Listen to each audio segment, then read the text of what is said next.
কত ধানে কত চাল, বিএনপি সরকার এবার টের পাবে। বিএনপি সব গোপন রহস্য, সব গোপন রেকর্ড ধীরে ধীরে ফাঁস হয়ে যাবে, ফাঁস হতে শুরু করেছে। বিএনপি তারেক রহমান শর্তের বেড়াজালে আবদ্ধ।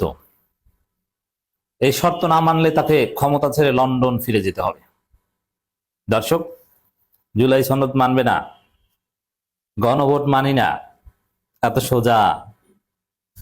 আপনারা কি বলেছেন ঐকমত্য কমিশনের মিটিং এ? সব রেকর্ড আছে।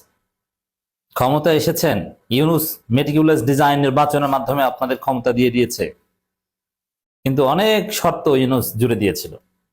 ইউনুস আপনাদেরকে অন্যায়ভাবে ক্ষমতা দিয়েছে কি এমনি এমনি? অনেক শর্ত জুড়ে দিয়েছিল। হ্যাঁ, এখন পর্যন্ত সময় যায়নি, যার ফলে চারদিক থেকে আপনারা পেঁচিয়ে পড়েননি।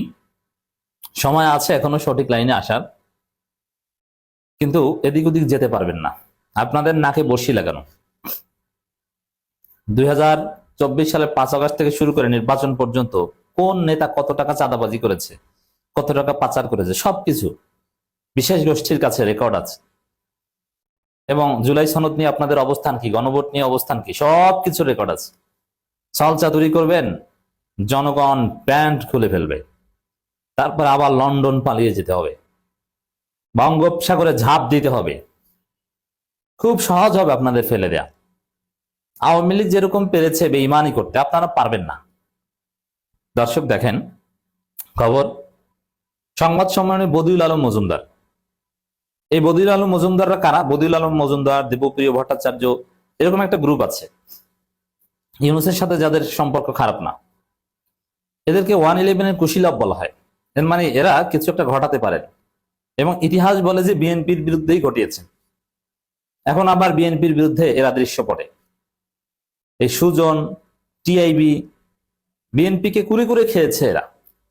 এই যে দুর্নীতিতে বিশ্ব চ্যাম্পিয়ন, বিএনপি যতই বলুক, রাষ্ট্রপতির মাধ্যমে বলাক এটা আওয়ামী লীগ করেছে, না, বিএনপি দুর্নীতিতে বিশ্ব চ্যাম্পিয়ন হয়েছিল। এটা এই টিআইবি সুজন এরা প্রতিষ্ঠিত করেছে। প্রথম আলো ডেইলি স্টার, টিআইবি সুজন। জামাতকে লাগবে না, এই কারণে জামাত চুপচাপ। এরাই তো বিএনপিকে জয়বাংলা করে দিবে, এরাই বিএনপি সব মাল মশলা ফাঁস করে দিবে। এখন সংবাদ সম্মেলন করেছেন বদিউল আলম মজুমদার। তিনি বলছেন ঐকমত্য কমিশনের গণভোটের রায় মানবে বলেছিল বিএনপি। এখন কি করবেন? গণভোটের রায় মানবে বলেছিল বিএনপি, কোন ধরনের যদি কিন্তু না, গণভোটের রায় বাধ্যতামূলক। এখন বলছেন গণভোটের তো আইনি ভিত্তি নেই, কাজ হবে? এতদিন পরে এসে বললে হবে? আপনি পার্লামেন্টে এটা বলে সুখ নিতে পারবেন, ভারতকে ফর দি টাইম বিং খুশি করতে পারবেন, কিন্তু at the end of the day এমন জায়গায় আরো ইউনুসের কাছেই এমন মাল মশলা জমা আছে, তারেক রহমানের গোপনে সমঝোতা করে কি শর্তের ভিত্তিতে ক্ষমতা এসেছে, এমন জিনিস জমা আছে, এটা ফাঁস হয়ে গেলে লন্ডনে ফিরে যাওয়া ছাড়া কোনো আর উপায় নাই। এইটার সিটে পড়ে একটা শুরু। বদিউল আলম মজুমদার বলেছেন গণভোটের রায় মানবে বলেছিল বিএনপি। এখন যদি না মানে, একটা টাইম আছে, 180 দিন পর্যন্ত মানুষ দেখবে, তারপরে জামাত এনসিপি বাধ্য হবে রাজপথে নামতে। জনগণ রাজপথে অটো নামবে কিভাবে? আর বিএনপি কি নির্যাতন করবে? রাজপথে আগের মতো সবাইকে নামার দরকার হবে না, জামাত এনসিপি নেমেই সরকারে 12টা বাজিয়ে দিতে পারবে। এখন জামাত এনসিপির উপর কি গুলি করবে? সেই যুগে ফিরে যেতে পারবে? আর সেই শক্তি আছে বিএনপির? কখনোই না।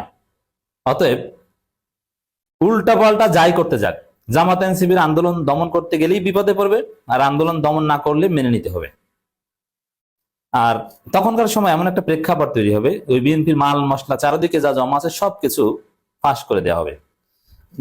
নানান দিক থেকে এটা স্পষ্ট করবে, এই দেখো বিএনপি এটা বলেছিল, এটা বলেছিল। ওদিকে ইউনুস মুখ খুলবে, বদিউল আলম মজুমদার, প্রথম আলো ডেইলি স্টার সব নিয়মিত সিরিজ কলাম লিখবে। দেখবেন যে বিএনপির পতনের গ্রাউন্ড রেডি হয়ে গেছে। সুশাসনের জন্য নাগরিক সুজন প্রধান নির্বাহী বদিউল আলম মজুমদার বলেছেন অন্তর্বর্তী সরকারে গঠিত ঐকমত্য কমিশনে বিএনপি গণভোটের রায় মানার কথা বলেছিল। শুধু গণভোটের রায় না, আরো কোন বিষয় কি বলেছিল সব জমা আছে। এখন পর্যন্ত কিন্তু জাস্ট রাজনীতিবিদরা জাস্ট বলছে আপনারা এটা বলেছিলেন, এটা বলেছিলেন, ফেসবুকে দু একটা ক্লিপস আসে, কিন্তু ওইটার অরিজিনাল রেকর্ডটা যথাযথ কর্তৃপক্ষের কাছে আছে। তারা এখন সরকার না, কিন্তু ওইটা যে বাংলাদেশের ভিতরে আপনারা ডিজলভ করে দিবেন, নষ্ট করে দিবেন আলামত, তা না। ওটা নিরাপদ দূরত্বে সরিয়ে নেওয়া হয়েছে, এমন জায়গায় রাখা হয়েছে আপনি চাইলে ওটা ধ্বংস করতে পারবেন না। ওই মাল মশলা দিয়ে বিএনপিকে জয় বাংলা করা যাবে।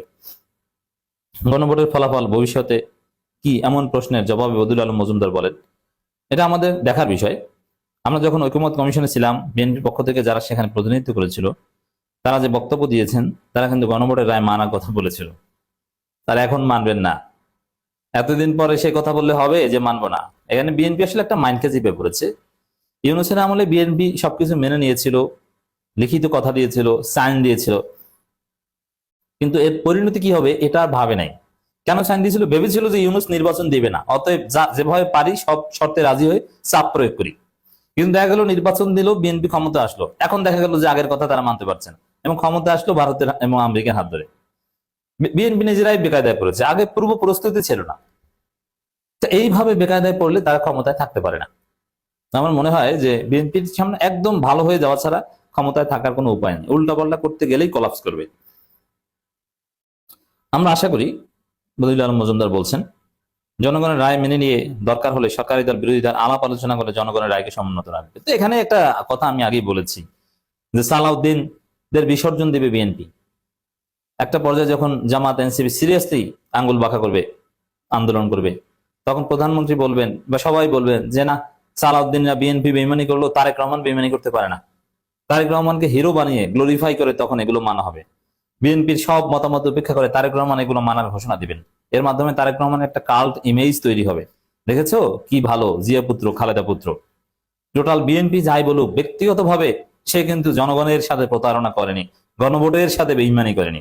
এরকম একটা নাটক তারা করবে। এরকম নাটক করলেও আপনারা মানেন, উল্টো পাল্টা করতে যাই না, টিকতে পারবেন না, লন্ডনে পালিয়ে যেতে হবে। তিনি বলেন, গণভোটের যে 48টি বিষয় জনগণের কাছে উপস্থাপন করা হয়েছে, জনগণ হায়ের পক্ষে রায় দিয়েছে। আমরা আশা করি সংশ্লিষ্ট সকলে এটা মেনে নিয়ে সংবিধান সংশোধন করবে। এটা বাধ্য, কিছু করার নাই। তবে সতর্কতার পানি খেয়ে তারপরে করতে পারে, এগুলো এড়িয়ে যাওয়ার কোনো উপায় নেই। আমি স্পষ্টভাবে বলছি, এই যে গণভোটের রায়, জুলাই সনদ, এগুলো অস্বীকার করলে, এড়িয়ে যেতে চাইলে বিএনপির মেয়াদ হবে সর্বোচ্চ 1.5 বছর। 1.5 বছরের মধ্যে বিএনপিকে ক্ষমতা ছেড়ে কাউকে লন্ডনে পালিয়ে যেতে হবে, ভারত অল্প 2-1 জনকে জায়গা দিবে, বাকিদেরকে বাংলাদেশের জেলে থাকতে হবে।